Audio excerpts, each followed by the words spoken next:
Sini. Ya. Lanjut.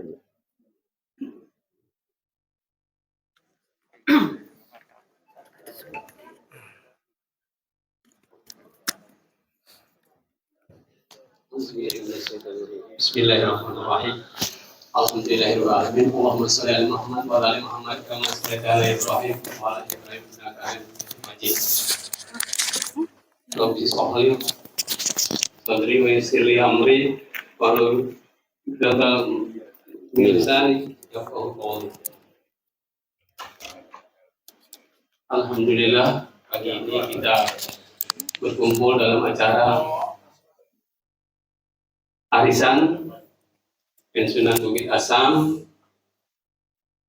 2 bulanan, dan kali ini kita mengadakan bersama ada ceramah dari Profesor Dr. Haji Yuwono M.Diomed.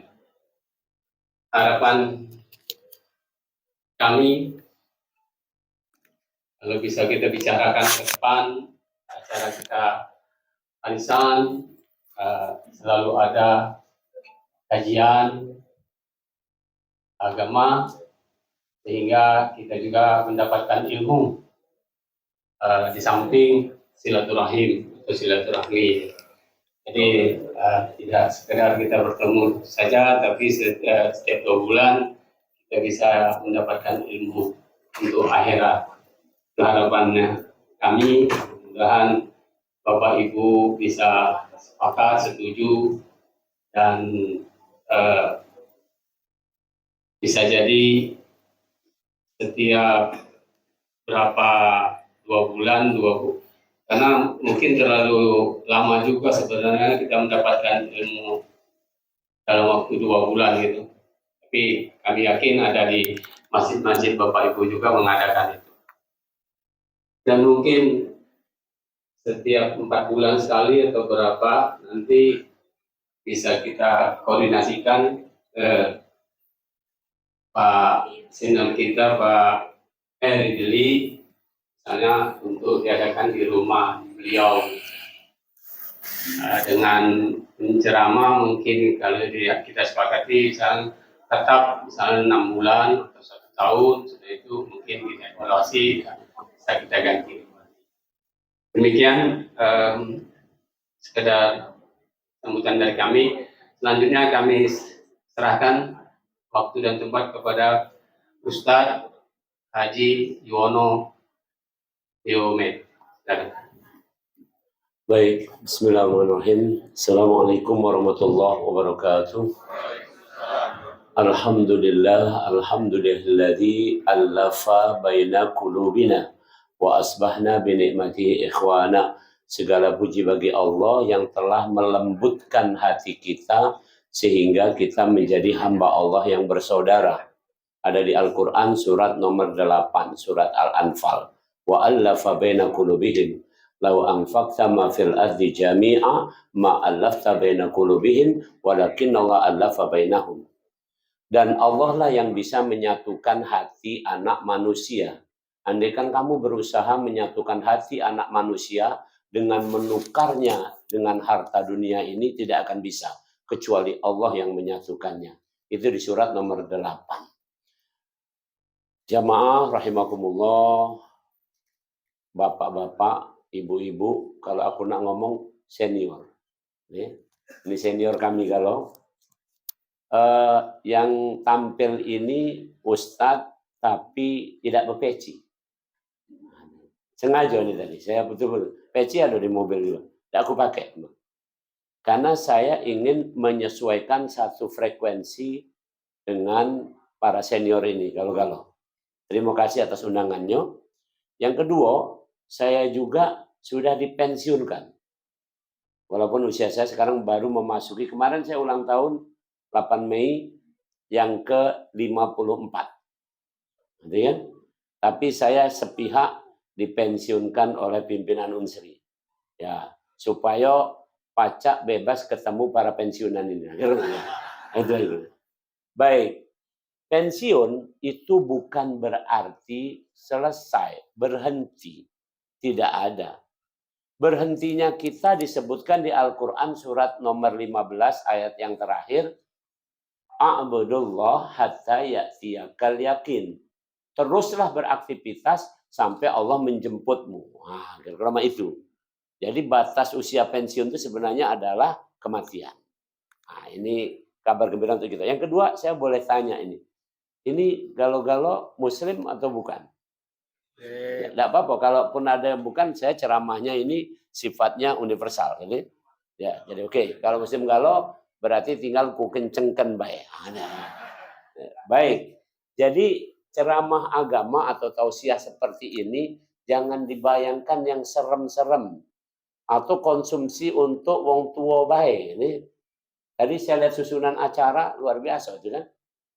Ada apa kaki habis isoma ada gembira-gembiranya mungkin nak nyenyong-nyenyong apa nyanyi ini laju lah karena saya penyanyi dan saya juga alat musik yang saya mainkan gitar dan saya ngajari nyanyi lagu kalau sekarang namanya kayak lagu opik itu di Sumsel ini saya ngajari di awal dulu tahun 90 awal itu saya ngajarin maka kemudian ada yang dikenal sebagai nasyid segala macam itu saya ngajarin dulu gitu. Jadi kalau misalnya aku nyanyi di sini satu lagu, kamu baca oh memang penyanyi nih. Gitu. Tapi bukan bab itu, bapakku sekarang ceramah. Jadi, baik, kita lihat. Jadi hari ini saya ingin mengajak kita semua untuk memperbaharui pola pikir. Bahasa Inggrisnya paradigma. Ya, bahasa Arabnya fikroh. Nah, kenapa seperti itu? Saya sudah melakukan penelitian dengan beberapa dokter. Ya saya yang bimbing waktu itu karena saya profesor, saya yang seniornya. Sudah kami lakukan penelitian tentang aktivitas otak.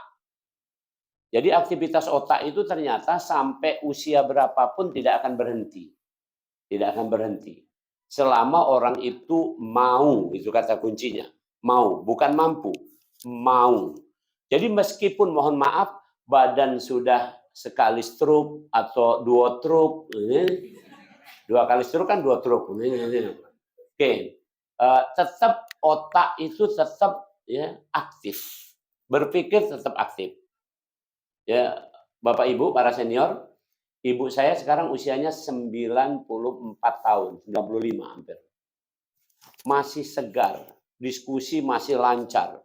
Itu kalau pemilu itu datang ke rumah itu orang yang minta dicoblos itu ditanya dulu. Kenapa saya harus mencoblos kamu? Apa visi misi kamu? Wah, umur 94. Masih mengurus diri sendiri. Ya, masih seger sehat, baca Quran tidak pakai kacamata juga masih. 94. Dan maunya tinggal sendiri. Jadi saya bikinin rumah, nggak mau tinggal sama saya. Kira-kira begitu. Jadi saya setiap ya sepekan atau apa saya kunjungi di Bukit situ, daerah Bukit Lama. Baik. Jadi itu tentang aktivitas pikiran. Maka hari ini saya ingin memperbaharui kita punya pemikiran atau pola pikir paradigma. Yaitu apa? Pelan-pelan. Yang pertama, sebenarnya peran manusia di dunia ini apa? Itu pertanyaan mendasar. Oke. Jadi apa peran kita? Peran dulu. Bukan apa yang nak digawekan. Perannya dulu. Maka Allah berfirman di Al-Quran di surat Al-Baqarah ayat 30. Wa idh qala rabbuka lil malaikah inni ja'ilun fil ardi khalifah. Kata-kata ja'ilun itu artinya subjek. Jadi kita bukan objek. Ditaruh di bumi ini dalam rangka sebagai subjek yang namanya khalifah. Jangan alergi dulu dengan kata-kata khalifah. Karena memang beberapa waktu yang lalu misalnya contoh kelompok HTI Hizbut Tahrir itu menyebutkan khalifah itu cuma satu makna, yaitu penguasa. Tidak begitu. Khalifah itu punya 4 makna. Nomor 1, arti khalifah adalah seorang leader, pemimpin. Leader adalah orang yang mengarahkan. Maka syarat leader adalah visioner. Syarat leader adalah visioner. Ini agak guyon-guyon dikit, nanti ada tambahannya. Jadi kalau seorang leader nggak punya visi, berarti bukan leader. Ini kan contoh kita, Bukit Asam. Itu kan kumpulan pensiunan Bukit Asam. Bukit Asam itu luar biasa. Saya pergi ke Jerman, sekolah di sana, itu saya diajak oleh guru saya ke tempat pertambangan batu bara. Karena di situ di pertambangan batu bara itu ada dokter dulu namanya Dokter Robert Koch yang menemukan TBC. Saya napak tilas beliau lah.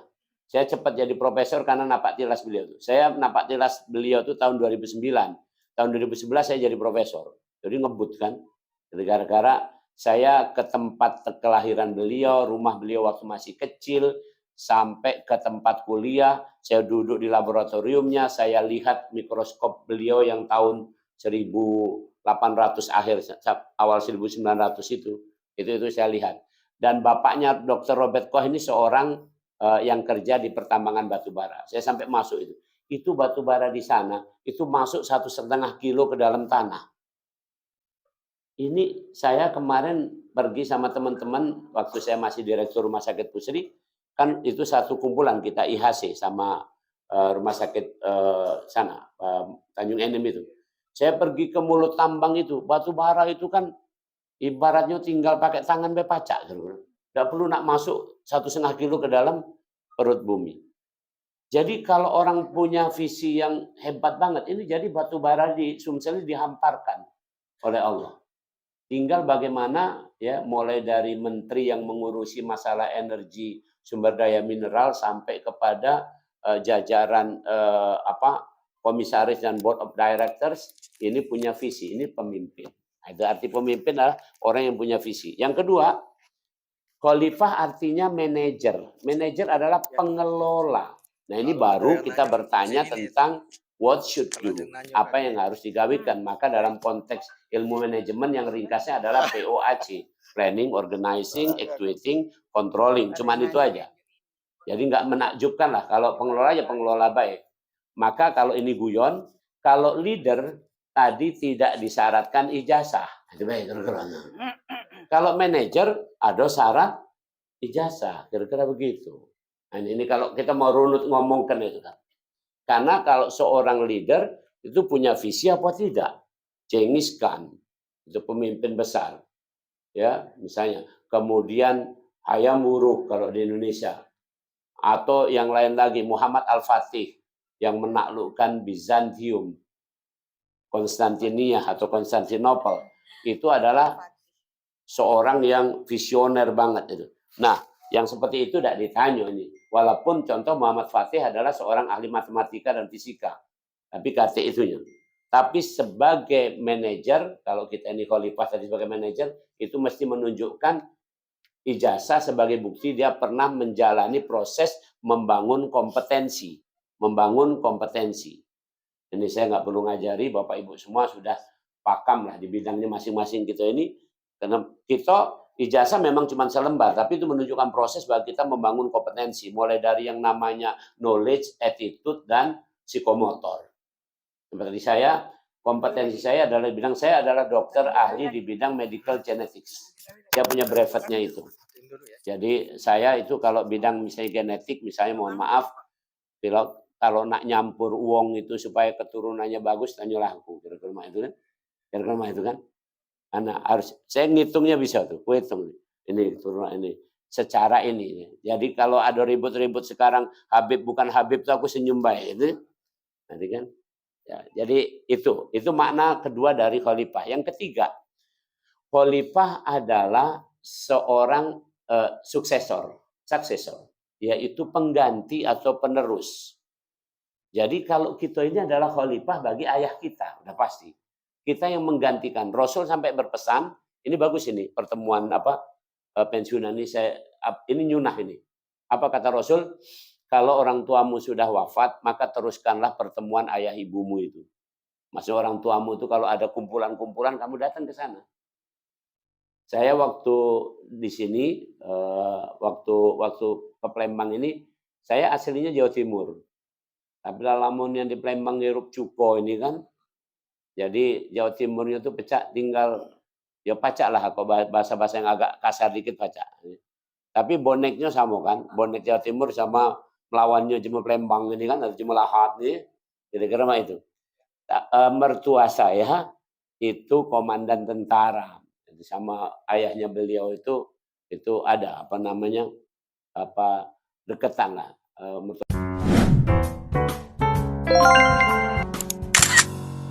Sebagai khalifah apa yang harus dikerjakan? Nah ini, saya bacakan dalilnya di surat 28 ayat 77. 2877, yaitu surat Qasas. Nanti bisa direnungkan, dibaca di rumah, ya. Ini clear. Apa yang harus dikerjakan di dunia sebagai khalifah tadi? Ringan saja. 1. Wabtaghi fima atakallah darul akhirah. Gunakan seluruh sumber daya untuk dikonversi, dibawa ke kampung akhirat. Ini bahasanya kan itu tadi. Saya kembali lagi tadi ngomongkan kita ini memperbaharui pola pikir kan, dan ini masih mampu. Ulangi. Wabtaghi fima atakallah darul akhirah. Dalam bahasa Arab fima artinya every single thing, segala sesuatu, segala sesuatu. Jadi gunakan segala sesuatu untuk dikonversi ke kampung akhirat. Karena akhirat tidak bisa membawa empempek. Ini banyu tadi, ini sudah dikonversi. Tadi kan sudah aku minum, kakek minum itu aku habiskan kakek. Kenapa? Begitu saya sudah minum, ini rangkaian konversi akhirat terjadi. Yang pasti itu yang bayar kan Bapak Ibu sudah kan? Berarti Bapak Ibu dapat balasan fama ya'mal mithqala dzarratin khaira yara. Artinya sudah memang minuman. Jadi kakek ke akhirat aku ditanya, Yuwono tanggal 10 jam 11. Kamu ada di mana? Atiasa. Duduk di mana? Di depan. Minum apa? Banyu. Ini. Banyu itu siapa yang beli? Tidak tahu. Panitia itu lah. Tapi intinya itu dikonversi ke kampung akhirat. Jadi seluruh sumber daya kita konversi ke kampung akhirat. Entah itu harta, entah itu tenaga, entah itu pemikiran, entah itu perasaan, entah itu apapun yang menjadi bagian dari kita konversi kampung akhirat. Itu yang harus dikerjakan nomor 1. Yang kedua, ya, wala tansa nasibaka minad dunya. Nasib itu adalah part of, bagian. Jadi bahasa Inggrisnya part of, bahasa Arabnya nasib. Bahasa Indonesia nasib. Nasib itu bagian. Jadi kalau misalnya kan saya diajari oleh guru saya dari Semenda sana, dari Lahat juga diajari, Yuwono, pertama jangan melawan jeme benasib. Jangan melawan jeme benasib. Karena nasib artinya bagian. Jadi kalau itu sudah bagian dia, nggak mungkin akan jadi bagian kita. Jadi benernya jangan melawan jeme benasib. Yang paling puncaknya jangan melawan jeme gila. Ini ya jelas. Orang yang kalau kita orang normal namanya insan. Tapi dalam bahasa Inggris insan itu artinya gila. Jadi jangan dilawan. Karena kalau dilawan itu lain cara pola pikirnya. Bahasa Palembangnya tidak setuluan. Jadi yang kedua di dunia harus kita nikmati. Jadi nanti ibu-ibu ada yang mau nyanyi nanti. Harus dinikmati. Kita memang punya suara. Nah untuk itu kan harus diluaskan pola pikir. Kan sekarang ini banyak dalam Islam ini ngomong musik haram, ini haram, segala macam itu. Oke. Tapi dalam ranah fikih tidak akan selesai. Kalau musik, suara, segala macam dikaitkan dengan surat nomor 26, surat Syu'ara, itu menimbulkan dua mainstream, dua dalil, artinya dua kelompok yang semuanya sama kuat. Saya ringkaskan saja. Yang pertama membolehkan, yang kedua tidak membolehkan atau mengharamkan, titik. Saya kalau ditanya, kalau saya lagi nyanyi, saya ditanya, Prof. Yuwono, kan Ustadz Anda ya, apa enggak baca dalilnya? Itu haram. Aku melok yang tidak haram, titik. Itu kan. Begitu. Itu bagian di dunia. Ya tinggal kita mengukur baik kan.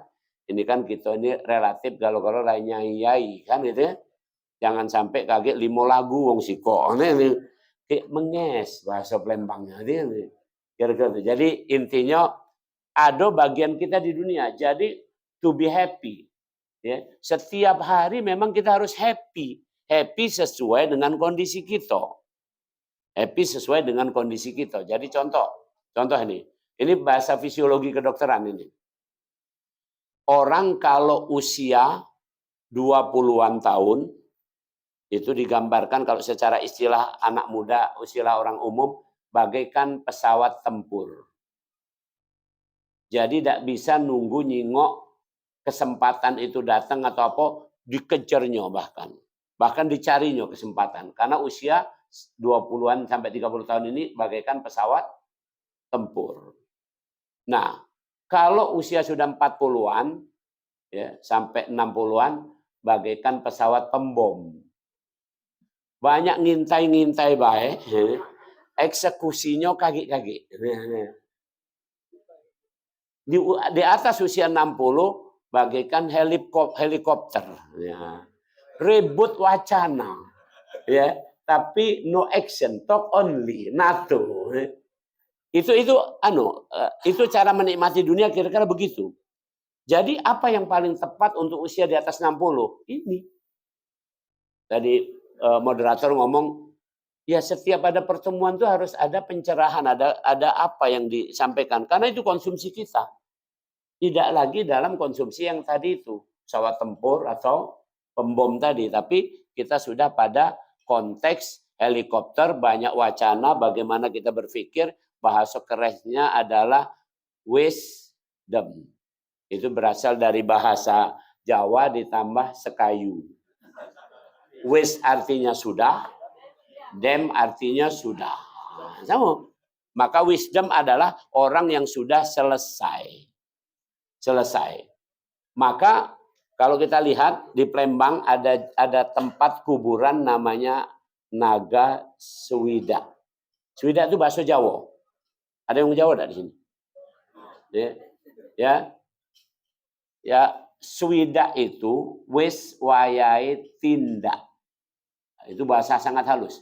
Tindak itu kalau bahasa Arab yang halus intaqala. Bahasa Al-Qur'annya ya maulahumul haq. Kembalilah kamu kepada kekasihmu. Kekasih sejati adalah Allah. Jadi umur 6 bulan itu umur yang seharusnya sudah nak balik. Baliknya kemana bukan ke Semuntul. Tapi baliknya kepada kekasih sejati yaitu Allah. Wayai, tapi kapan waktunya tidak usah ditanya-tanya, tidak usah dibahasnya. Tidak usah kapan gitu. Pecahnya kami dulu tidak mungkin. Nah, ibu saya 94. Oleh Allah diteruskan sampai 94 sekarang kan. Saya ada klik-klik baik kan walaupun 54. Ibu saya itu karena orang dulu ya mungkin paparan zat-zat yang berbahaya itu tidak banyak. Rambutnya masih banyak yang hitam.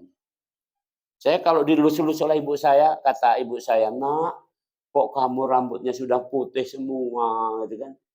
Ya bu, namanya profesor bu, penimpa lagi, kira-kira gitu, guyannya gitu. Baik, itu yang kedua dilakukan. Jadi ringan aja kita ceramah ini. Satu tadi, konversilah semua ini dibawa ke kampung akhirat. Yang kedua, nikmatilah dunia ini yang menjadi part of atau nasib atau bagian kita. Jadi ada rumah nikmati betul. Ada mobil nikmati betul. Jangan cuma dilap-lap baik. Jangan. Kalau cuma lecet-lecet tidak apa-apa. Bahkan saya senang banget kalau melihat ada orang yang gemar punya mobil antik, punya baju. Keren itu kan. Dia serasa bernostalgia kan gitu kan. Naik VW Beetle, naik apa segala macam itu. Enak rasanya ngelihat itu kan. Orang kok betul-betul enjoying life ini. Mak mana hidup ini kok dinikmati. Memang begitu. Itu Allah senang banget yang gitu. Senang banget ini. Senang banget. Itu yang kedua. Yang ketiga, ya. Wa ahsin kama ahsana ilaik. Berbuatlah yang terbaik, do the best. Itu yang ketiga. Jadi saya pagi ini enggak sembarangan. Tadi maka saya tanya masuk, ada slide.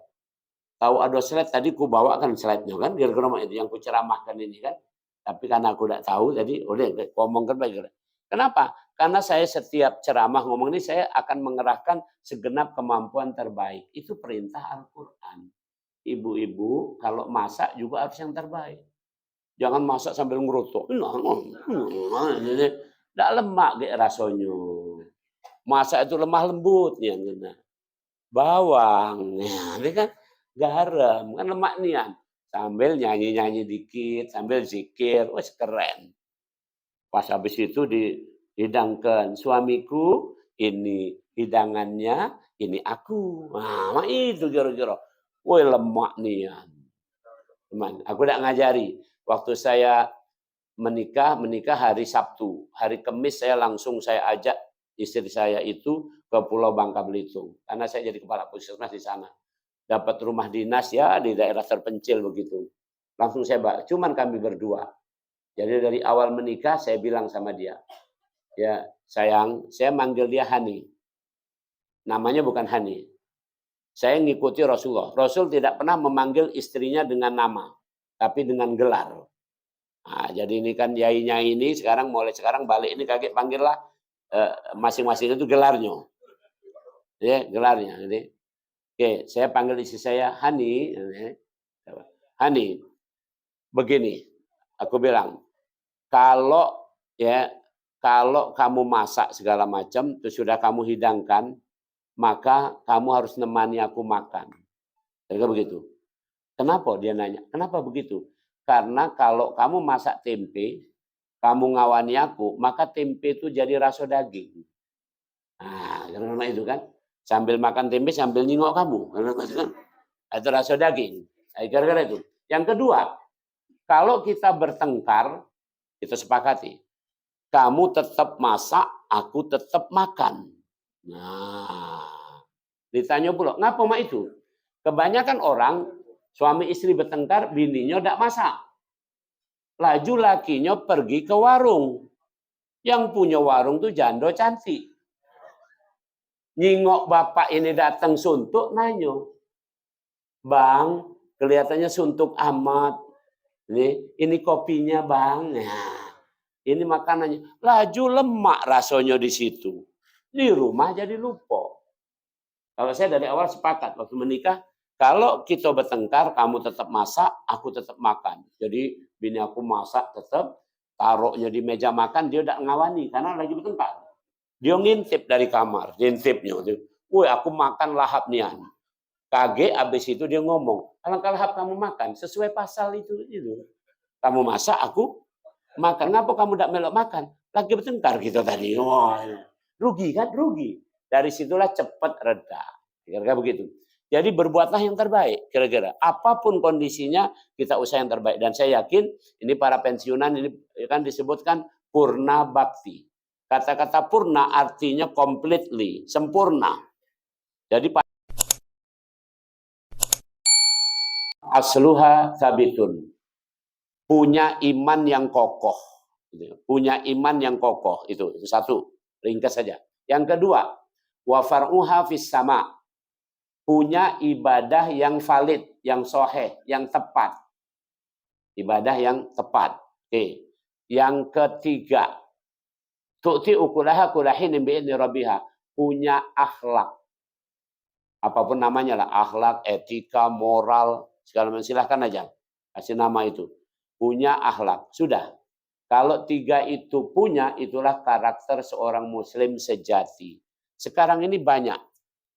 Iman punya, ibadahnya rajin, tepat, tapi akhlaknya naudzubillah. Masih muslim, tapi kira-kira muslim 2/3 kan jadinya. Nah, ada juga punya iman, ibadahnya bolong-bolong, tidak karuan. Akhlaknya ada, juga 2/3. Tapi jangan coba-coba tidak punya iman. Kalau tidak punya iman bukan muslim. Nah, maka sekali lagi, mari kita perbaiki tiga hal ini. Iman yang kokoh, kemudian ibadah yang sah, kemudian yang ketiga adalah akhlak yang baik. Kata Rasulullah, wa khaliqin nas bi khuluqin hasan. Bergaullah dengan manusia dengan menampilkan akhlak yang terbaik. Mohon maaf, ibu-ibu, tadi dress code saya ini saya tanya dulu, Hani, aku pakai ini bagus enggak? Mau ketemu siapa? Ya, ketemu Bapak Ibu senior-senior dari PTBA. Cocok. Kira-kira begitu. Itu akhlak namanya. Coba mohon maaf, tadi kalau aku tampil ke sini, mohon maaf ini, walaupun itu dibolehkan. Pecah ustadz nian. Pakai apa namanya? yang gabis, pakai peci, pakai sorban. Kuraso bapak-bapak ini nak negur. Terus tampil di acara ini tidak berani nak nampilkan ada nyenyong-nyenyong. Ada. Aduh Ustaz, jangan-jangan kaget diomong haram ini. Ketika. Maka saya sudah tahu ini akhlak namanya. Tempatkan kata Nabi, ini dari Nabi sendiri. Tempatkan orang sesuai dengan pola pikir dan strata sosialnya. Saya paham, ini semua adalah secara pola pikir dan strata sosial adalah menengah ke atas, bukan menengah ke bawah. Maka saya harus bicara tampil dengan seperti itu. Tapi kalau saya misalnya contoh, suatu saat saya jadi kepala puskesmas, saya menghandle termasuk pelabuhan. Di pelabuhan ada kuli TKBM, bongkar muat itu. Kuli TKBM itu ya orangnya ya orang bawah kan gitu. Maka kalau saya bergaul sama mereka di pelabuhan itu, saya pakai pakaian yang biasa, yang mereka tidak jaga jarak sama saya. Suatu saat saya lagi bergaul sama mereka, saya parkir mobil puskesmas agak jauh, jadi saya lagi bersama mereka. Datanglah para pejabat dari mana? Dari Sumsel. Kan dulu kan masih bagian Sumsel itu. Datang ke sana, mendarat, yang pejabat ini nunjuk. Itu, yang itu. Ngapo kamu tegak-tegak baik, dak do melok ngangkut-ngangkut. Nah, kata yang kulit TKBM itu, Pak, itu bos kami. Itu kepala puskesmas. Kepala puskesmas nih, udah tahu tampilannya mah itu kan, wajar. Suatu saat pas balik lagi ke Palembang, saya naik kapal yang dulu jet foil namanya sih. Naik jet foil. Saya duduk di bangku 1, istri nomor 2. Nomor 1, nomor 2. Bangku 1, 2 itu selalu harus punya pejabat. Yang duduk kalau saya pulang ke Palembang saya selalu 1, 2. Kenapa? Karena yang punya kapal-kapal banyak di situ adalah ayah saya, ayah angkat saya. Jadi ayah angkat saya itu yang Sumber Bangka, Bahari, itu numpang di tempat ayah saya. Jadi kalau saya mau pulang pergi Palembang ini, kalau naik kapal cepat itu, tinggal diomong, anak saya mau pulang. Langsung itu, perusahaan itu. Makanya suatu saat saya pernah, depan saya bupati, dia nomor 3, nomor 4 sama bininya. Aku nomor 1, 2. Bupati itu bisikkan sama yang wong kapal itu. Ini siapa budak ini? Apa bangku kak aku ini ado sama dia. Dijawab oleh yang punya kapal itu kan. Ini yang punya kapal di sinilah. Oh itu. Ketawa baiknya. Jadi intinya itu akhlak, menempatkan aja. Ya, jadi kita biasa saja semua. Demikian mudah-mudahan bermanfaat. Kalau menurut acara ada tanya jawab. Ya silakan saya kembalikan pada moderator.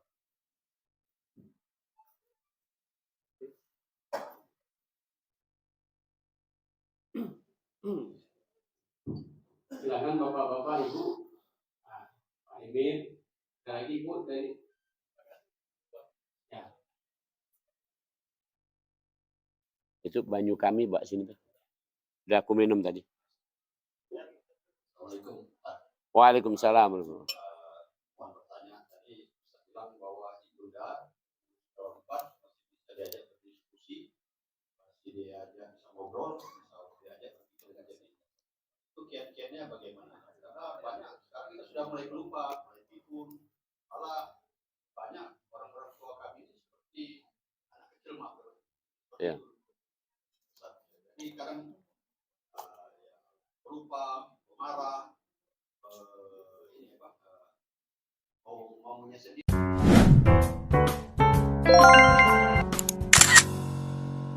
Surat nomor 22 ayat yang kelima. Surat 22 ayat ke-5. Itu disebutkan di situ, sebagian di antara kamu ada yang dibikin sampai tua dan tuanya itu pikun. Sebagian juga tidak. Nah, jadi memang tua itu ada 2 kaki berakhirnya. Pikun, tidak pikun. Itu sudah ketentuan Allah. Nah, tapi kan kita perlu prepare. Kan kira-kira ini pertanyaan kan itu. 1, saya mulai dari segi ini aja. Dari segi fisik. Yaitu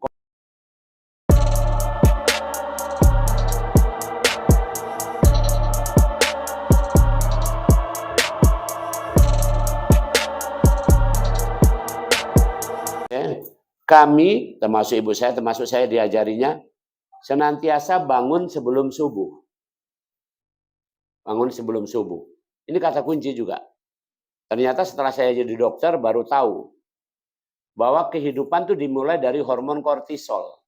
Hormon kortisol itu keluar jam 3 pagi. Jam 3 pagi keluarnya. Jam 3 pagi keluar, jam 4 mencapai puncaknya. Jam 6 mulai turun. Jadi paling lambat kita bangun itu mestinya adalah subuh. Nah itu resep kedua. Resep ketiga.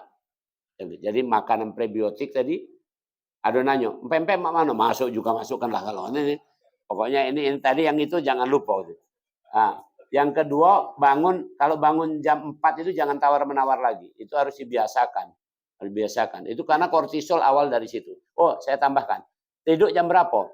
Jam 9 malam itu keluar hormon melatonin. Hormon melatonin adalah hormon tidur. Jadi kalau jam 9 itu sudah keluar sinyal tidur. Itu sudah takdir Allah. Di Al-Quran surat nomor 30 ayat 20-an disebutkan wa min ayatihi manamukum bil-lail.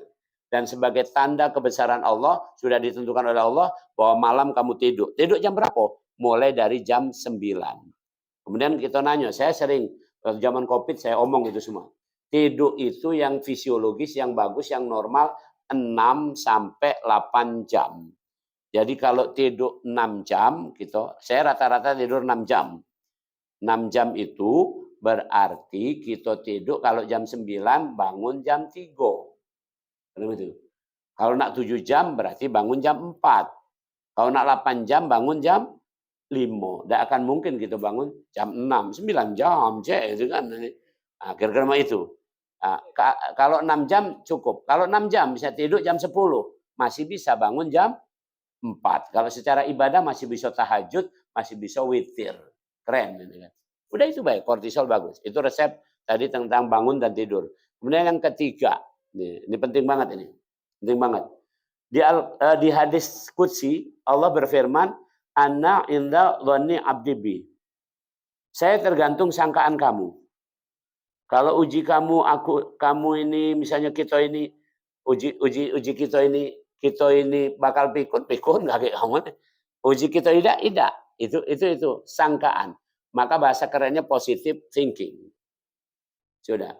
Ya, syaratnya harus dipakai terus sama dengan mesin kan otak ini. Kecepatan otak itu 147 km per detik. Jadi kalau saya lagi ngomong ini, mohon maaf, Bapak Ibu para senior, bisa jadi kamu lah berpikir di Jakarta sana. Nih. Karena di sini Jakarta jaraknya 400 km. Jadi kalau otak kecepatannya 147 kilometer per detik, dalam 3 detik pikiran kita sudah ngawang-ngawang di daerah Ancol, ya, daerah mana lagi sana, macam-macam. Positive thinking. Yang selanjutnya adalah untuk supaya sehat. Ada keinginan, tapi rupanya sekali gagal, 2 kali gagal, 3 kali gagal. Nah, apakah keberapa yang dimaksud takdir itu? Karena sudah, artinya memang takdirnya gagal. Tidak baca lagi ya. Ini contoh takdirnya itu dalam Al-Quran ya. Disebutkan bahwa Allah menciptakan makhluk itu berpasangan. Ya. Sampai itu tidak berbini, tidak berlaki. Gitu. Apakah kita itu melawan takdir, kita kurang giat mencari, atau memang ya kita terima itulah takdir kita. Padahal Allah lihat kita ini berpasangan gitu. Ya. Aku bacakan dalilnya dulu ya. Ini apa ini? Ayat berapa ini? Itu.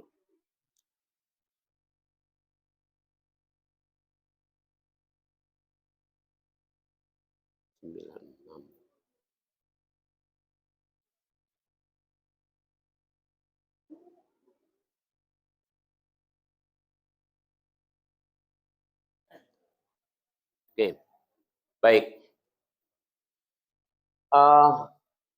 Dalam mensikapi takdir, ini orang Islam, bicara kita orang Islam. Orang Islam terbagi menjadi 3. 2 ekstrim, 1 moderat. Saya milih yang moderat. Yang moderat ini kalau bahasa sekarang namanya ahlu sunnah wal jamaah. Kita mesti milih yang moderat. Ini clear ini, clear. Tolong camkan. Sekarang saya sebut yang ekstrim pertama dulu. Ekstrim pertama disebut sebagai pola pikir Qadariyah. Qadariyah. Dalilnya surat 18 ayat 29. Qadariyah itu adalah Allah, bahasa kitanya kalau mudahnya, Allah memang menciptakan kita. Tapi untuk hidup di dunia ini adalah kendak-kendak kita dewe. Kate urusannya sama Allah. Kendak-kendak aku nak ngapain ngah. Ini grup Qadariyah. Dari kata dia merasa punya qadar, punya kompetensi, kemampuan untuk menentukan this is my way. Jangan ribut-ribut. Ada orang mabok, ditanya, ngapa kamu mabok? Duit-duit aku dewe. Badan aku dewe, ini Qadariyah. Ini dalam mensikapi takdir. Jadi takdir itu ya katakanlah di tangan dia. Mau berhasil, mau begini, mau tidak itu tergantung kita. Oke, ini satu ini. Kelompok ekstrim kedua adalah Jabariyah. Ada di surat 37 Sofat ayat 96. Wallahu khalaqakum wa ma taf'alun. Itu dalilnya itu. Dan Allah menciptakan kamu sekaligus menciptakan apapun yang kamu lakukan. Itu kalau terjemahannya mah itu. Maka orang ini karena nggak paham, dipahaminya sebagai kalau mah itu nak sukses nak ida, bebini apa ida, diem baik kagek apa namanya datang dewe. Oh ini gara-gara mah itu. Ini ekstrim yang kedua. Nah kita moderat. Moderat itu dalilnya sangat banyak. Salah satu contoh di Al-Quran di surat Al-Baqarah. Ya Al-Baqarah ya. Di ayat yang keberapa? Jadi juz yang kedua. Juz kedua. Ayat mungkin 140-an tuh. Ya, kita lihat. Bunyinya. Wa kadzalika ja'alnakum ummatan wassata. Wa kadzalika ja'alnakum ummatan wassata. Atau saya tunjukin aja. Juz kedua mudah kok. Tinggal dicari. Nah ini. Juz 2. Oke, ini. Ya, wa kadzalika ja'alnakum ummatan wassata. Itu ayat 143. Demikianlah kami jadikan kamu wasato. Bahasa orang olahraga wasit. Wasit itu berat sebelah enggak? Enggak kan? Kecuali wasit Indonesia lawan Bahrain kan? Jadi wasit itu adalah moderat, pertengahan. Bagaimana moderat? Ini pola pikirnya. Takdir itu semua di tangan Allah. Privilege-nya Allah. Ndak kate yang pacak ngubah kecuali Allah. Tolong camkan, ini clear ini. Jadi kan kadang ada ceramah bahwa takdir bisa diubah dengan doa. Bukan. Di sini nih clear cara memahaminya. Bukan doa yang mengubah takdir.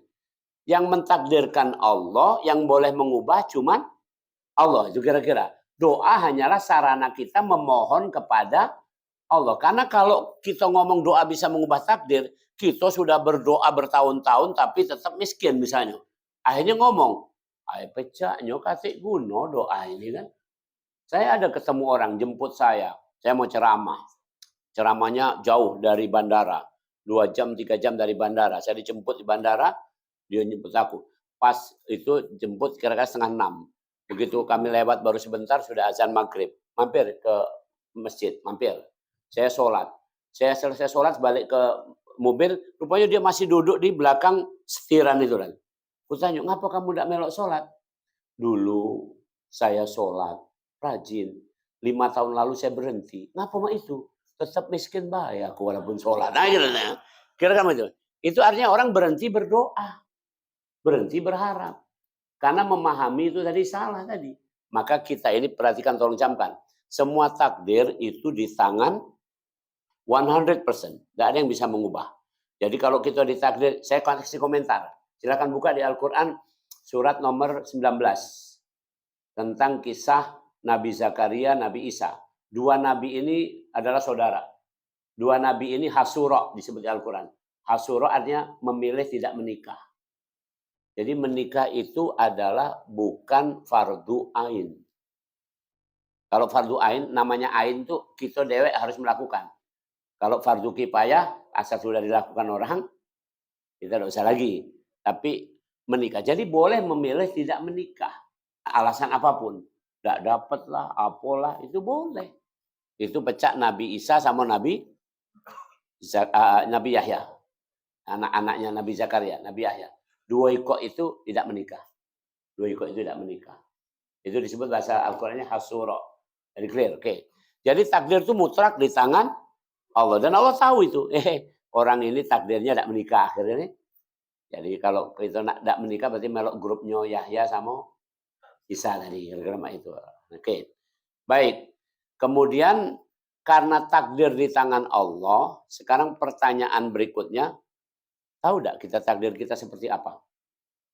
Maka Allah berkata di Al-Quran di surat Luqman, surat nomor 31, la tadri nafsum madza taksibu ghadan. Tak satu pun orang akan tahu apa yang akan terjadi padanya besok. Atau nanti, atau detik ke depan. Tidak ada yang tahu satupun. Kalau kita tidak tahu, berarti kita ngapain? Nah, prepare nama bahasa kita. Siap-siap terhadap ini. Kan sama ini. Kalau kita di perusahaan itu kan ada RKAP. RKAP itu disusun berdasarkan outlook kan, outlook untuk ke depan seperti apa, trennya seperti apa. Itu namanya kita buat rencana RKAP. RKAP itu adalah masuk bab yang namanya ikhtiar. Jadi kalau cuma menggawikan sesuatu, gawi, tapi tanpa rencana ya itu jeblok. Contoh, mohon maaf, saya kasih komentar ini agak pedas, nggak apa-apa. Contoh, ibu kota negara itu adalah simbol tertinggi dari suatu negara. Maka untuk memindahkannya tidak cak pindah kos-kosan. Harus ada, ini siapapun yang terjadi kemarin itu cak pindah kos-kosan. Diketok palu malam itu, besoknya pindah kira-kira itu. Kita kasih contoh. Mesir, itu ibu kotanya dipindahkan. Bukan di Kairo, keluar Kairo. Itu dipindahkan sudah 30 tahun yang lalu. Sampai sekarang masih Kairo menjadi ibu kota. Kenapa? Harus tumbuh growing population, culture, dan semuanya harus tumbuh. Nah itu tumbuh kan hitungannya bukan 1-2 tahun, tapi tahunan. Ketika itu sudah kuat, maka barulah kita bisa pindah. Nah itu ikhtiar namanya. Jadi terhadap takdir tadi kita ikhtiar. Maka anak-anak itu kenapa kita sekolahkan itu sebagai ikhtiar supaya menghadapi zaman yang ke depan. Saya kasih contoh, Bapak Ibu, kita semua ini yang lahir tahun 64 ke atas, dari 65 sampai tahun 80 itu namanya generasi X. Kurasa di sini kita inilah ya. 65 tahun 1965 sampai tahun 1980, saya 1971 saya lahir. Berarti saya masuk generasi X. Ciri generasi X adalah paling mudahnya aja para profesional. Kalau sebelum itu 64 sampai ke bawah tahun 35 Pak Tri Sutrisno 1935 itu adalah generasi baby boomers. Baby boomers itu cirinya satu, saklek nak jadi pegawai itulah. Kalau ini Bapak Ibu kan di PTBA. PTBA itu seorang profesional. Itu corporate sudah. Bukan priayi yang apa namanya PNS gitu atau pegawai ya pokoknya ini itu. Jadi kalau anak-anak sekarang ini gandrung dengan ASN itu balik lagi jadi baby boomer ya. 80 sampai 96 itu generasi Y, generasi Y. Generasi Y. Generasi Y itu lebih maju lagi, bukan lagi profesional, pucuknya lagi pengusaha. Wirausahawan. Jadi dia tidak terbayang lagi nak cuman sekedar ini.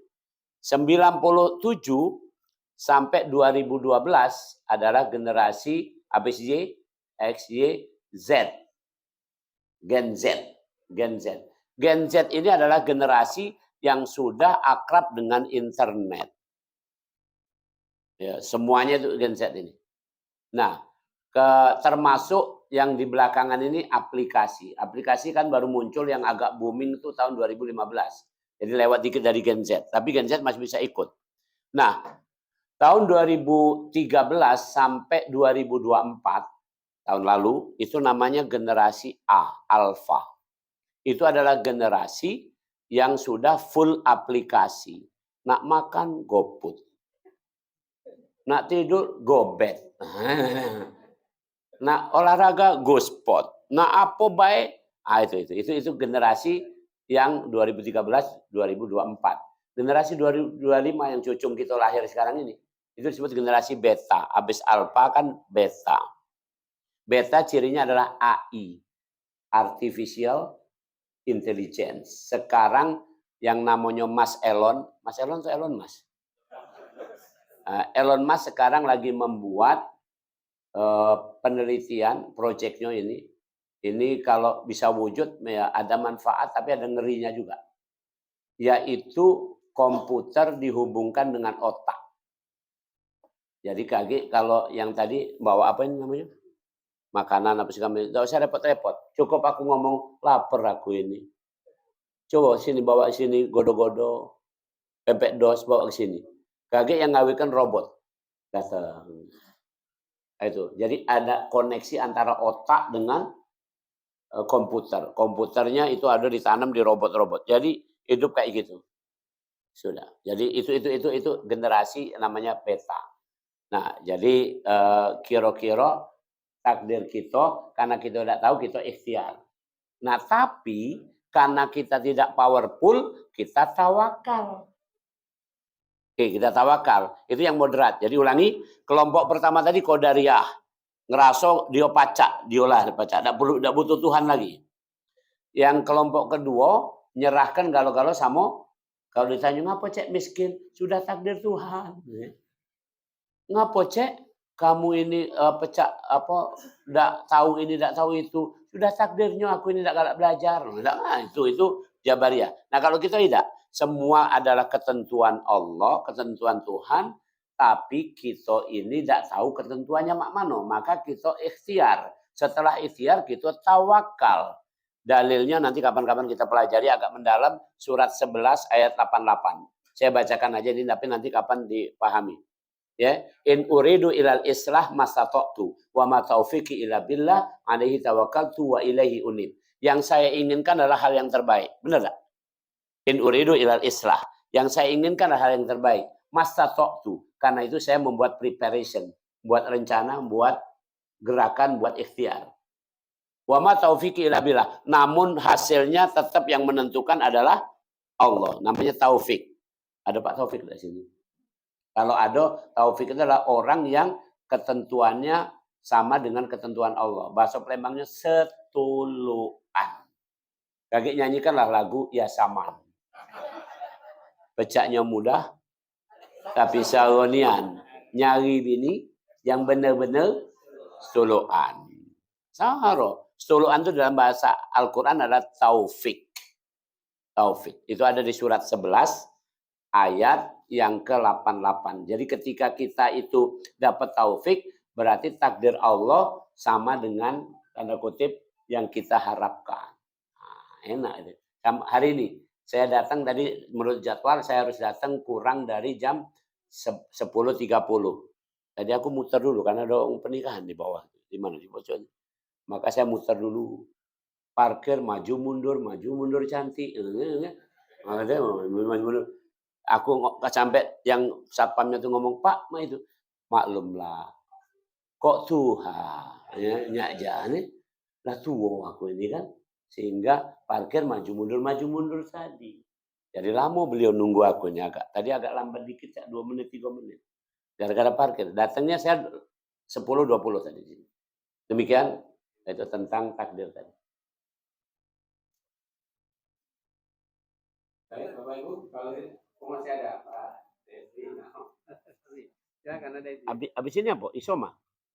Oh, laju. Kalau masih Isoma laju nih. Kalau ada Assalamualaikum warahmatullahi wabarakatuh. Prof, kita ini kan selalu berdoa untuk dikaruniai anak yang soleh dan solehah.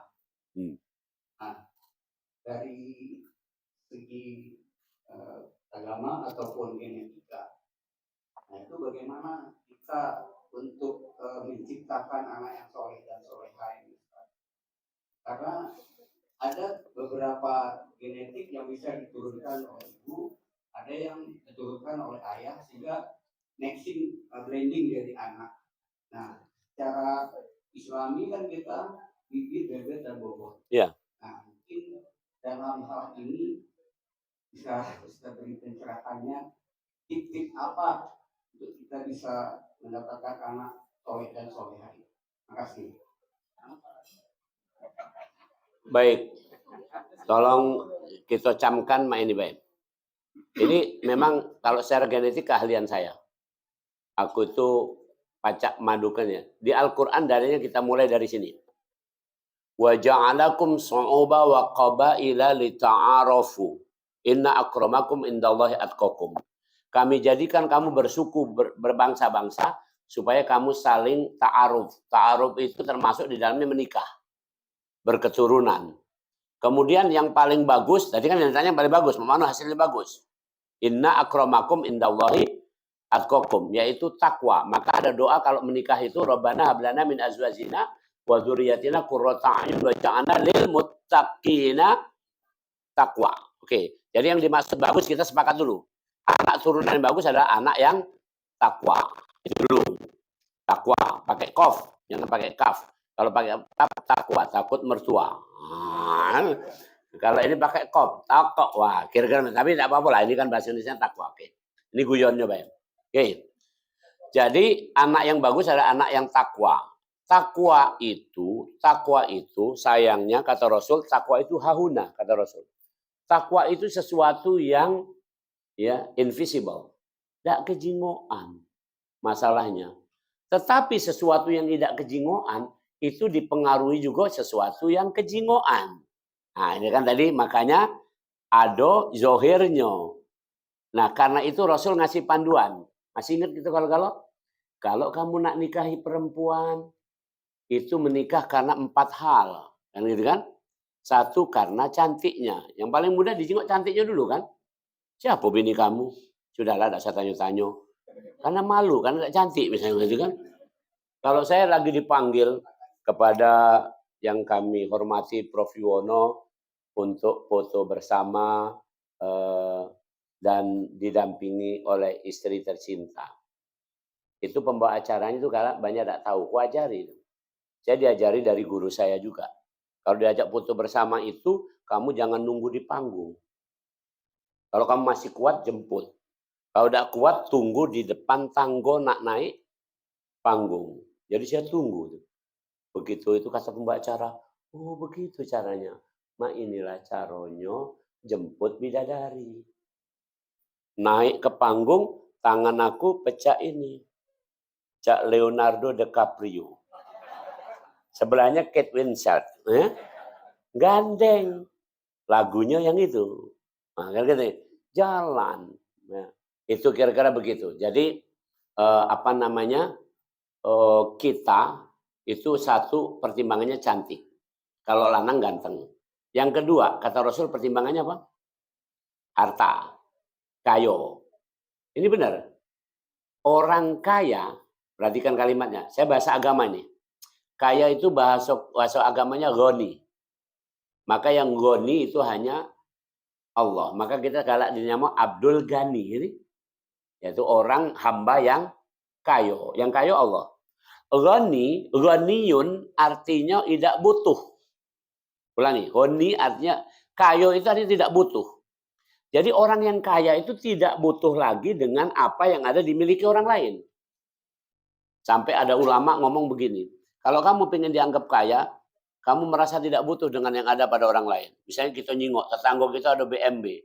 Aku tidak butuh itu, berarti kamu kaya. Bukan berarti kamu harus beli BMW, bukan. Ya untuk apa kita beli BMW? Gara-gara itu kan. Kalau memang jalannya cuman sini kantor, nah apa gara-gara itu kan. Lah cukup ini kira. Oke, itu kayo. Ketiga adalah keturunan. Ini genetik. Yang keempat, agama.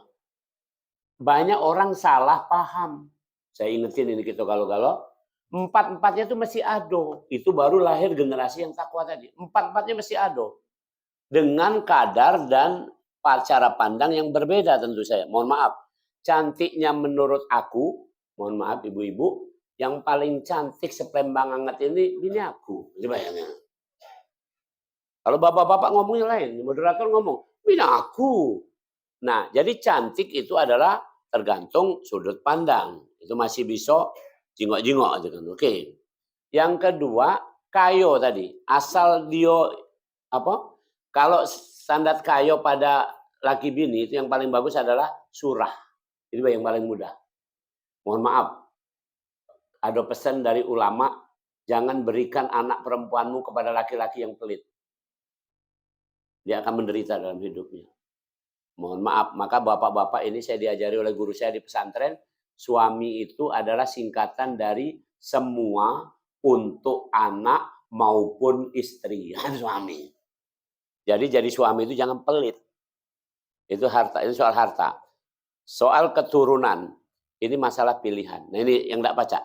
Genetik masalah pilihan. Dalilnya di Al-Quran surat 3 ayat 33. Jadi triple 3. Saya bacakan. Innallaha astafa Adama wa Nuha wa ala Ibrahim wa ala Imran ala alamin. Allah sudah memilih Adam, sudah memilih Nuh. Perhatikan kalimatnya. Yang dipilih Adam tapi tidak keluarganya. Maka keluarga Adam juga banyak yang nakal. Salah satu contohnya Habil. Habil membunuh Qabil. Berarti jahat. Yang kedua wa Nuha. Allah memilih Nuh, tidak keluarganya. Anaknya Nuh, Kan'an, jahat. Oke. Kemudian wa ala Ibrahim. Allah memilih keluarga Ibrahim. Berarti sekeluarga itu hebat banget. Saking hebatnya sampai keturunan Nabi Ibrahim salah satunya adalah Ismail. Ismail yang menurunkan Adnan. Adnan menurunkan Kinanah. Kinanah menurunkan Quraisy. Quraisy menurunkan Hashim. Hashim menurunkan Abdul Muthalib. Abdul Muthalib menurunkan Abdullah. Abdullah menurunkan Muhammad SAW. Itu saking kerennya ini. Ini pilihan. Jadi soal keturunan adalah pilihan. Maka kata Rasulullah jadi konsideran. Yang keempat adalah soal agamanya. Agama itu ada doa Rasulullah. Allahumma aslih lana dinana alladhi wa ismatu amrina. Agama itu adalah membungkus itu semua. Jadi 3 ikut tadi apa ini? Cantik, kayo, keturunan itu paling bagus dibungkus oleh agama. Yang ditafsirkan orang itu mah ini. Yang penting agamanya bagus. Saya pernah itu ada orang istri saya kasih tahu tuh. Ini guyon baik tapi agak nyelkit nih. Ngapo kawan kita tidak pernah bawa bininya ke kondangan. Karena bininya tidak cantik. Ini bahasa umum aja gitu. Dia ngerasa malu. Karena waktu menikah dulu yang penting pertimbangannya asal agama. Bukan mah itu salah. Bahasa Inggrisnya misleading gitu. Bukan misunderstanding. Kalau misunderstand itu hanya tidak ngerti. Kalau misleading salah simpul. Maka untuk mendapat anak yang hebat tadi itu ulangi, cantiknya, kayonyo, turunannya dibingkai dengan agama. Bingkai dengan agama. Agama juga jangan yang rumit-rumit, jangan milih yang misalnya harus hafal sekian, bukan itu. Agama itu yang pokok baik, yang sederhana saja. Sholat atau tidak sholat. Jadi kalau ada calon mantu nak datang ke tempat kita, lanang, anak kita bersino, tanya baik. Sholat subuh sekarang jam berapa ya? Nggak tahu juga Pak. Saya sih jarang. Nah, sudah baliklah. Kira-kira mah itu. Kalau nak agak kenceng lagi aduh. Biasanya kalau sholat subuh itu hari Jumat Rasul baca apa ya gitu. Kalau dia ngomong sajadah Pak. Wah ini mantu ini. Tapi kalau ngomong yang pecahnya mungkin kulhu Pak. Nah, itu Pak itu. Kalau nak kenceng lagi baru kamu tes. Coba kalau kamu nak nikahi anak aku gampang. Baca surat Tabarok depan aku. Wah gitu. Tapi jangan tak lucu-lucu itu. Nama siapa? Nama saya Yasin Pak. Ini kan karena calon mantu tidak akan dites berdasarkan nama dia kan. Surat nama saya Yasin. Tapi saya sering dipanggil Kulhu Pak. Dan saya tambahin dikit lagi karena saya ahli genetik, tolong camkan. IQ, kecerdasan adalah dari ibu. 75%. Maka Rasul mengatakan ibumu. Ini semua confirm ini. Jadi jangan lagi adu-adu Islam ini dengan nggak cocok sama kalau siapa bilang. Ibumu. 3 kali baru ayahmu. Jangan ditafsirkan lain. Nak, ibu berapa kali nak? 3. Berarti ibu 3 nak. Ayah siko, nama itu. Artinya kadar menurunnya IQ kecerdasan dari ibu. Mohon maaf. Ada wong nanya sama aku, Prof, ngapo anakku agak igi galau. Saya jawab, kamu salah nyari bini. Itu sinianan. Saya kasih contoh nih. Ini resep nih, resep betul. Ini dalam penelitian kedokteran maupun agama sama. Apa ciri perempuan cerdas? Ciri perempuan cerdas adalah penyayang. Itu dia. Sebenarnya semua perempuan mestinya penyayang karena perempuan ada rahim. Rahim itu penyayang. Rahim kan hanya ada di perempuan. Bahasa kedokterannya uterus. Rahim. Jadi ciri perempuan makin dia penyayang itu makin cerdas. Pokoknya itu 100%. Siapa perempuan penyayang pasti cerdas. Kalau nak dibalik, siapa yang bengis, betino, berarti lolo. Nah, itu begini. Ini sini anak. Dan untuk itu tidak perlu dibuat-buat, gampang. Saya kasih contoh. Saya menikah, saya cerita aja nih, ringkas. Sudah selesai kan habis ini. Saya waktu saya sampaikan pikirnya dulu nih. Ini kalau tadi ada yang azan, udah jam 12 ya. Saya mau sampaikan dalilnya menurut agama ini supaya kita tidak bingsal. Sholat zohor itu kalau di musim panas sebaiknya diundurkan, bukan di awal waktu. Jadi jangan keno. Emang ada hadisnya sholat sebaiknya awal waktu. Sholat zohor dan isya itu sebaiknya diundurkan. Kalau isya malah sebaiknya diundurkan tengah malam atau lewat tengah malam. Itu kalau nak sepakamannya. Tapi kata Rasul untuk memberatkan.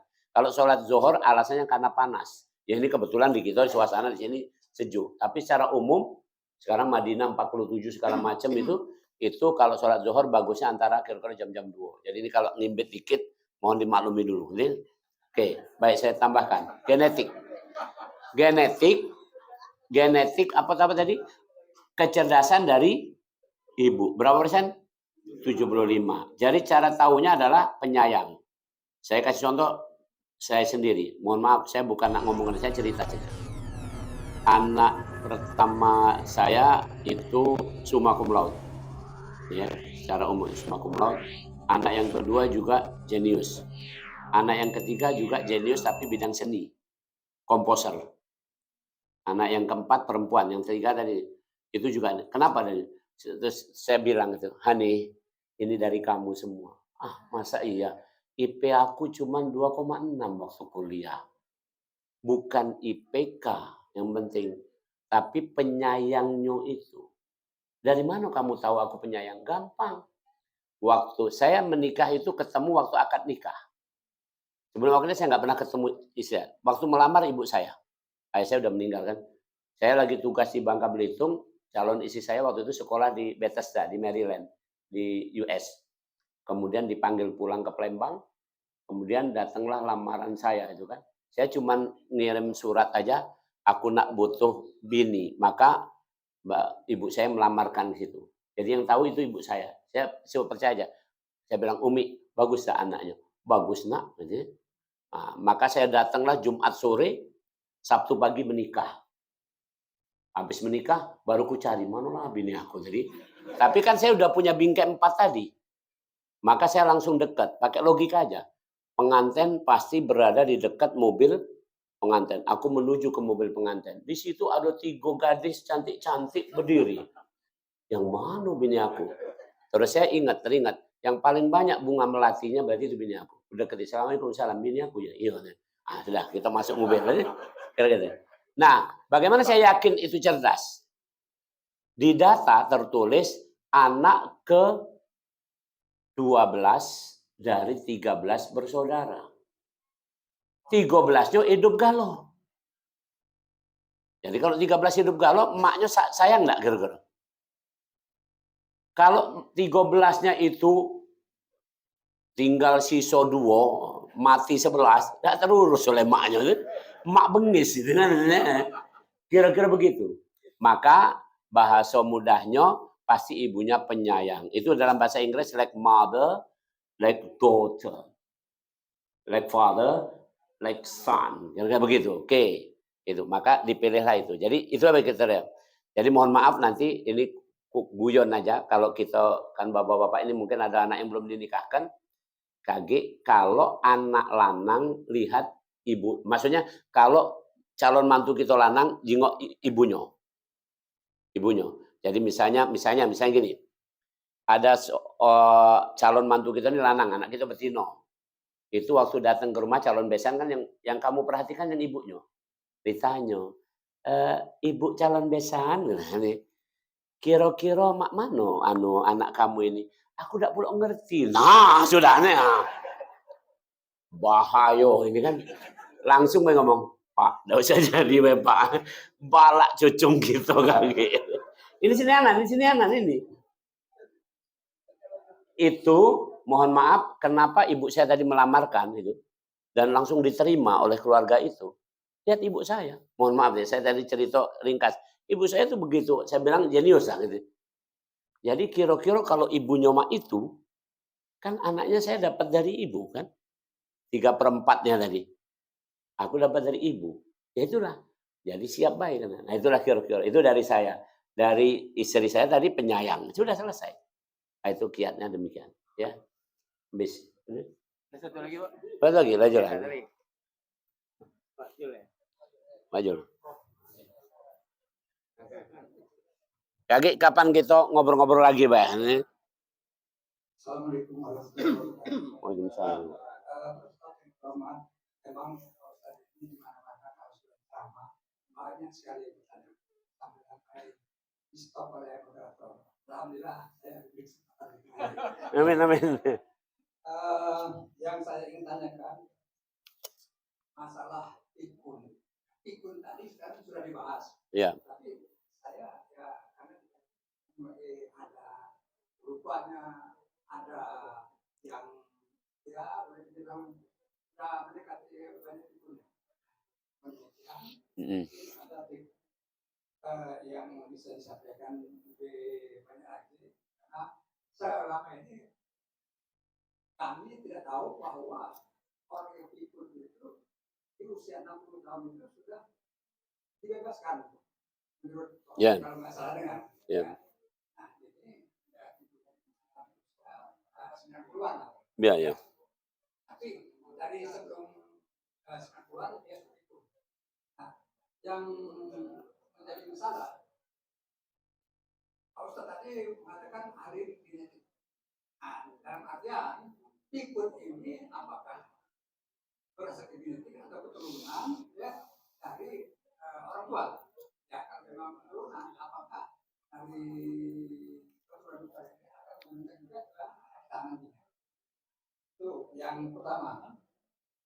Yang kedua masalah sakaratul maut ya di dalam sakaratul maut itu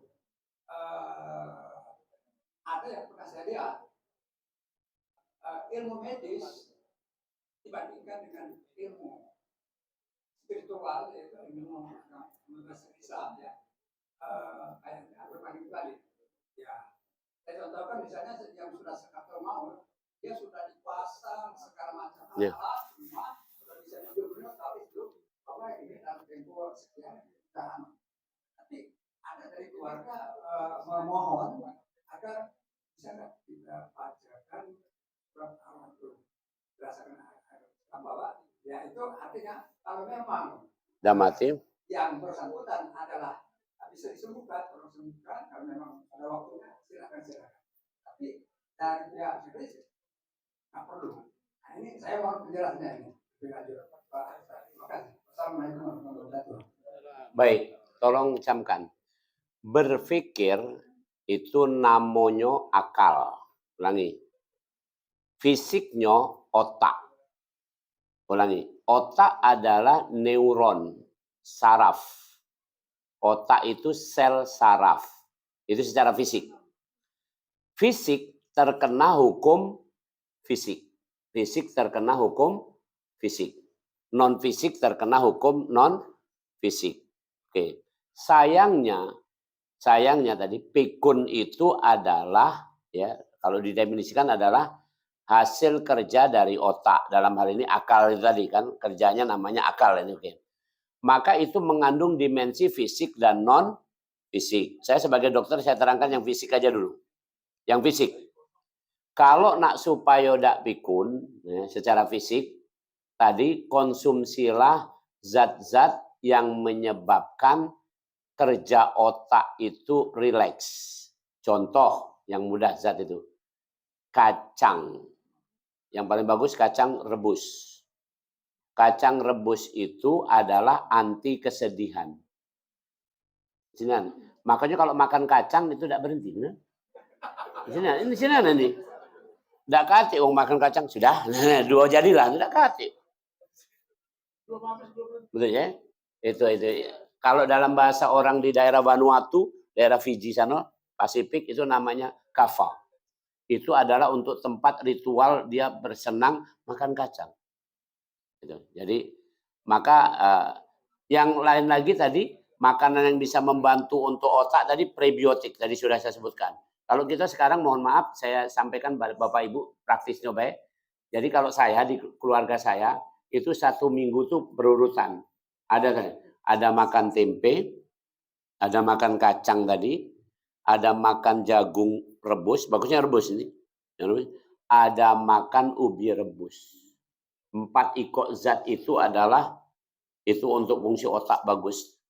Karena memenuhi syarat seratnya ada, energinya ada, zat gizinya ada, dan itu sasarannya ke otak.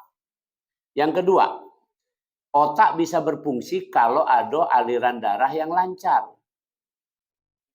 Kalau stroke itu artinya pembuluh darahnya pecah atau tersumbat di otak itu, maka stroke. Maka tidak bisa mikir dengan bagus. Nah, tapi kalau lancar, nah kalau saya sebutkannya di sini, tidak apa-apa ini promosi obat, tapi saya sebutkan generiknya. Maka ada obat untuk memperlancar aliran darah ke otak, namanya ginkgo biloba. Ginkgo biloba, itu nama generik. Saya nggak menyalahi aturan, nggak ngomong mereknya apa. Mereknya banyak. Tanya di apotek mana ginkgo biloba. Itu bisa dikonsumsi misalnya jadilah sehari sekali atau malam nak tidur. Itu memudahkan lancar. Kalau dulu pernah kenal ibu-ibu ada cerebrofit, cerebrofot. Itu isinya adalah sebenarnya ginkgo biloba. Tapi itu untuk anak-anak tidak dianjurkan sebenarnya. Oke. Termasuk zat yang kita bagus adalah omega 3 segala macam. Itu ada omega 3 itu ada pada protein ikan. Segala macam. Dan jadi intinya itu bagus untuk itu secara fisik. Kemudian secara fisik lagi tadi jangan lupa. Tadi saya tambahkan lagi tadi. Tadi bangun jam berapa? Jam 4. Itu hormon kortisol. Itu bangunlah jam 4. Itu mencerdaskan. Makanya belajar yang paling bagus itu habis subuh. Maka saya paling senang ngisi taklim itu di habis subuh. Paling senang aku. Kalau disuruh taklim itu yang misalnya siang mak ini atau sore agak kurangnya, apalagi siang mak ini. Kalau saya diundang di kantor taklim itu, orang tidak konsentrasi. Kalau saya nak makan itulah ini isoma ini. Tapi kalau subuh nak kemana kamu? Gawe libur hari Sabtu Minggu kan? Kemana?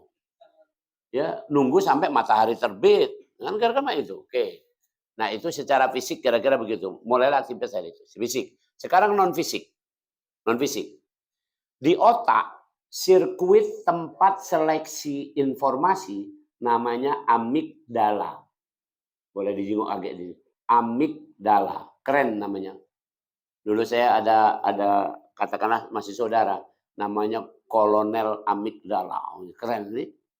Itu cerdas banget. Jadi atase defense atase di Amerika. Itu amigdala. Amigdala itu tempat untuk kita menseleksi informasi. Di Al-Quran dalilnya, alladzina yastami'unal qawla fayattabi'u ahsana.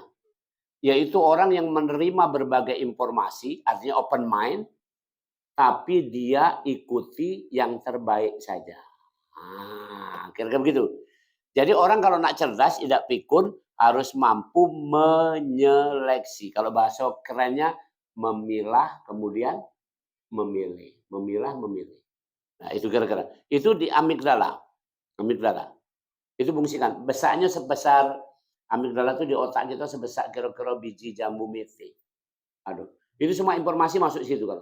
Termasuk saya lagi ceramah ini masuk situ tuh. Informasinya banyak macam-macam kan. Aduh, jangan sampai lagi balik ini ditanya siapa. Tadi apa?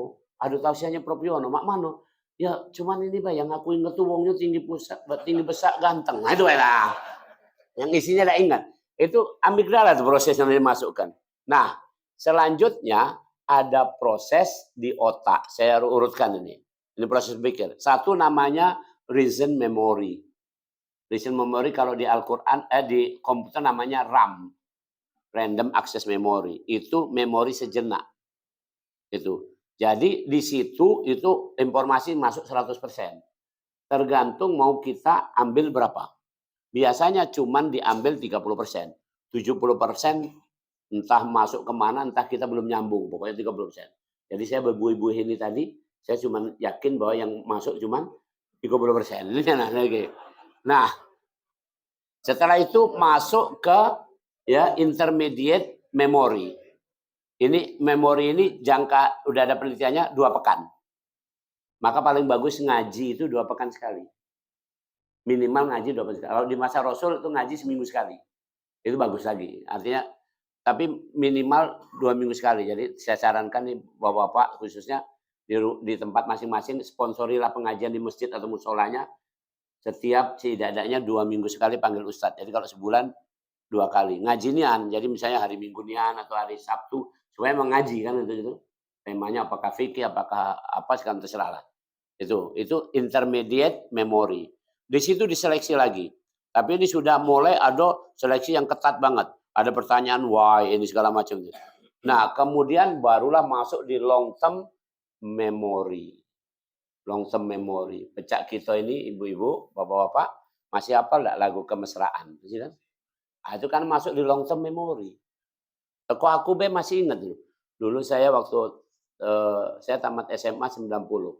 Waktu tamat SMA tahun 90 itu apa namanya? Saya ingat itu. Ketua apa tuh kalau kita di zaman dulu ada BP3 ya. Ketua BP3 itu kan ayahnya teman saya. Itu nyanyi kemesraan itu. Wah, kira-kira itu. Kemarin saya ketemu teman saya itu. Kami reunian. Saya tanya, "Hei, dia bilang saya, yuk masih ingat aku nggak? Masih dong. Ayahmu kan nyanyi kemesraan waktu itu." Ini karena itu lagu-lagu kita sama kita living on the jet plane itu kan lagu-lagu kita nih. Tapi kalau lagu-lagu sekarang ini kan misalnya apa lagu-lagu lagunya Mahalini kan bukan kita kan. Itu karena long term memory. Oke. Untuk long term memory itu harus ditambahkan value. Jadi tolong camkan, untuk value inilah butuh agama tadi.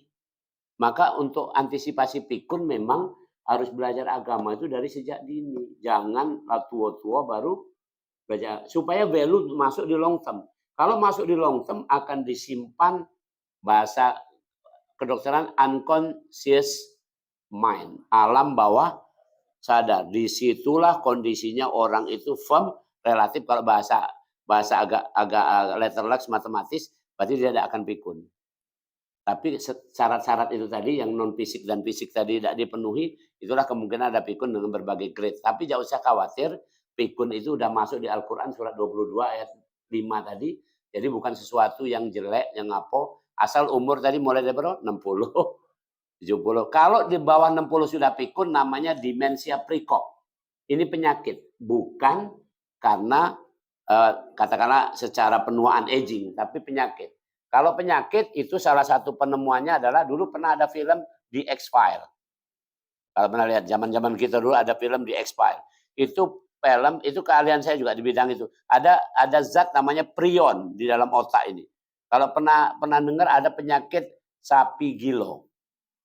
Medco, sapi gilo. Itu karena ada protein di dalam otak yang memakan sel saraf. Ngeri, Bang. Sel saraf dimakan. Itu terjadi pada Presiden Ronald Reagan. Otak manusia 1,5 kilo. Ronald Reagan waktu meninggal dunia otaknya tinggal 0,5 kilo. 0,5 kilo sama dengan, mohon maaf, otak monyet. Otak monyet itu kira-kira yang cuma 0,5 kilo. Jadi kemampuannya jadi menurun. Sampai Ronald Reagan sebelum meninggal, dia ngomong sama Barbara, istrinya. Waktu itu Sekretaris of Defense, mantan Menteri Pertahanan, kunjung ke rumah dia. Waktu zaman kabinet dia. Ini si Anu sudah pikun, siapa? Reagan ini. Dia ngobrol di ruang tamu ngobrol. Wah, ini ngobrol-ngobrol. Terus habis itu kata Reagan, aku izin nak ke toilet ya, nak pipis. Pas nak ke toilet lewati dapur, Barbara lagi bikin kopi atau teh. Regen nanya, siapa yang ngobrol sama aku? Itu awal mula ketahuan dia pikun. Nah setelah itu drop, karena prion tadi, Ronald Reagan waktu meninggal otaknya tinggal 0,5 kilo. Itu clear. Nah kalau gitu kita, kalau udah di atas 60 ya normal baik lah, normal baik. Nah yang kedua tentang kematian, tolong camkan. Ya. Saya cerita kasus nyata, adik saya sudah wafat. Saya anak ke-8, adik saya ke-9. Ya, kami 2 laki-laki, kakak saya semua perempuan. Adik saya meninggal tahun 2018. Itu di tangan saya. Malam itu saya jadi imam, adik saya jadi imam. Tapi 2 tempat yang berbeda di Palembang inilah. Kemudian subuh saya ke masjid, adik saya nggak ke masjid karena masih tetap tidur. Kata istrinya, Mas, ini suamiku nggak bangun dari tadi. Mestinya udah ke masjid, ini nggak ke masjid. Nggak, kayak tidur ngorok gitu. Ada apa ini? Langsung saya susul, saya bawa ke rumah sakit, rupanya ada gangguan di otak tadi. Ya, saya kita scan, rupanya pecah pembuluh darah di otak. Maka kemudian kami siapkan operasi. Nah, ini perhatikan, ini runutan saya jawab pertanyaan ini dengan cara ilmu dan agama sekali, Ustaz. Maka saat sebelum operasi berarti dia masih hidup. Clear, semua masih hidup. Dan kalau saya panggil juga masih, gitu kan, masih hidup.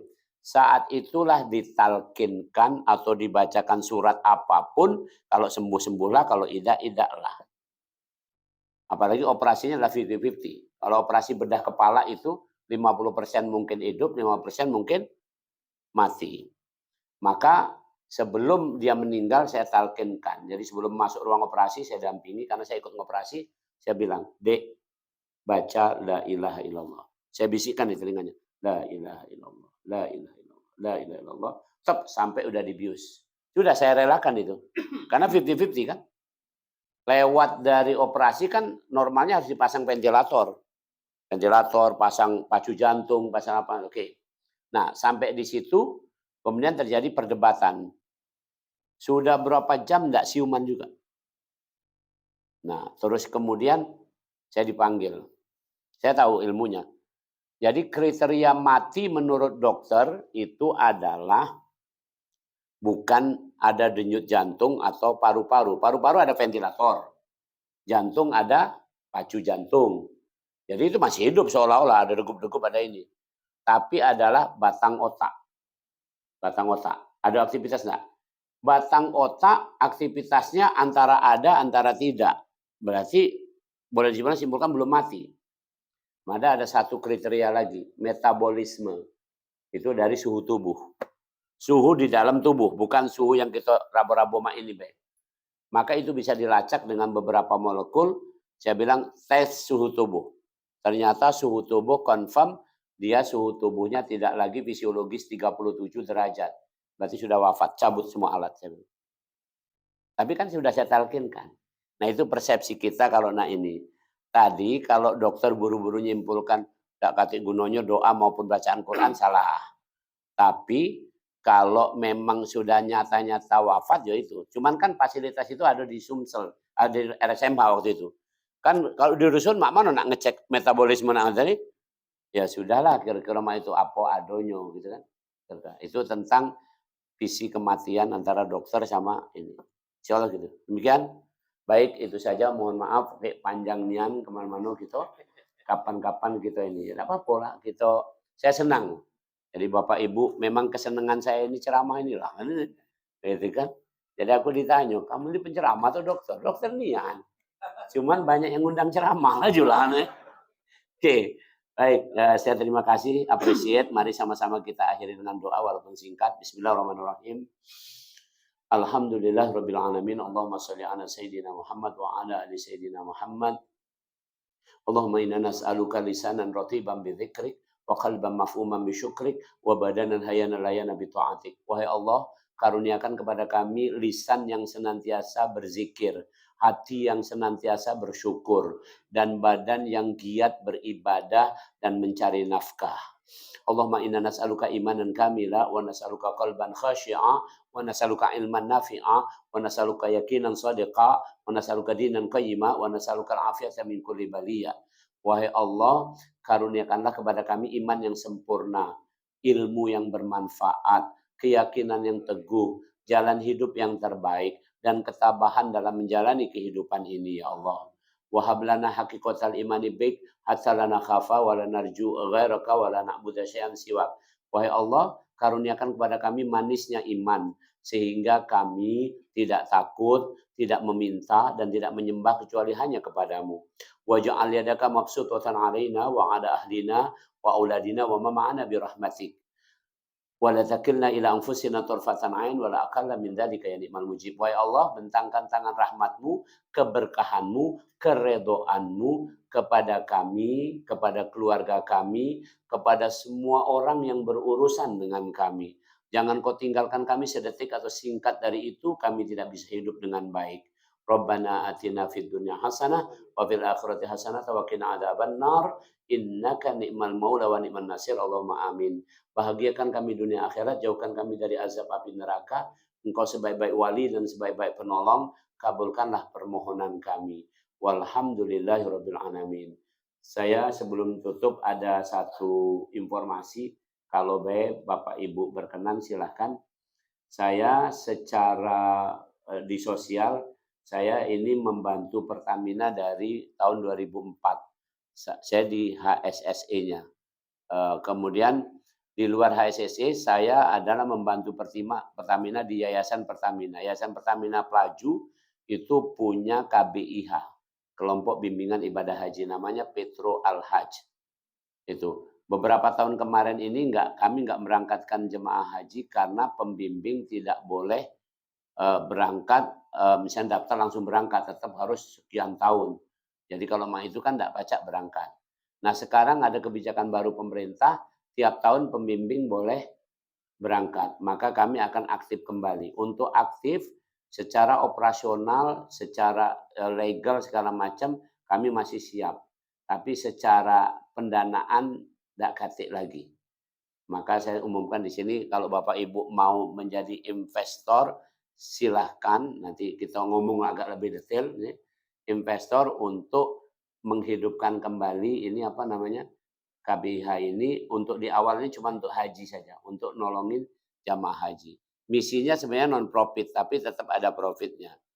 Jadi yang dibutuhkan sekitar 300 juta untuk jadi investor di sini. Artinya pembagian hasilnya nanti dari profit, net profit adalah 60-40 atau 70-30. Terserah Bapak Ibu maunya berapa. Nih, kalau memang itu nanti secara umum kita akan ketemu dan ketemu juga sama ketua yayasannya.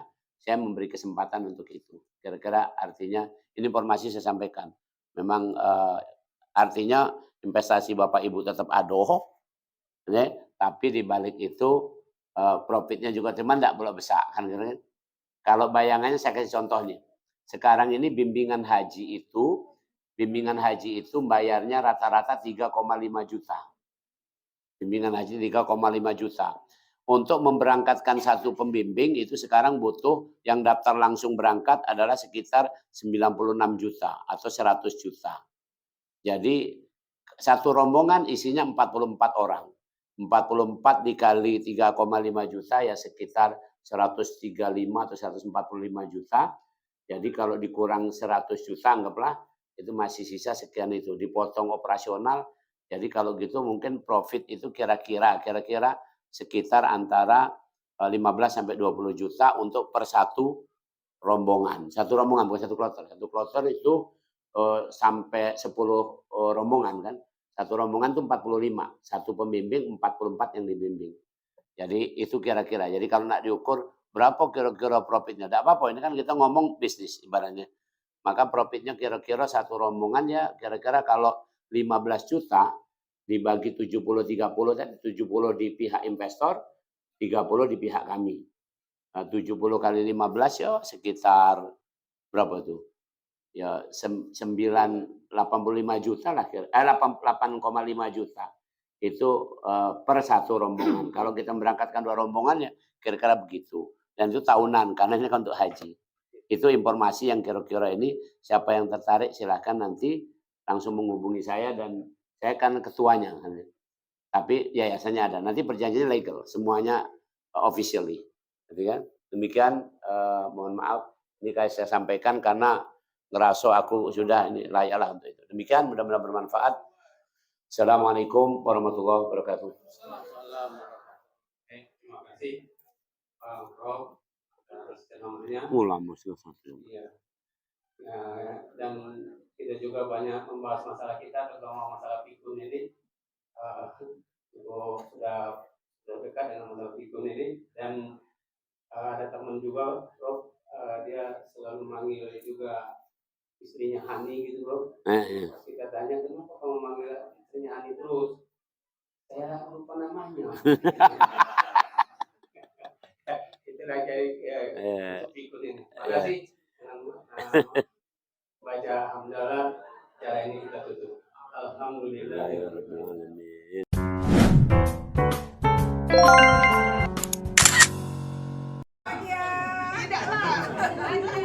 Sosis. Terima kasih.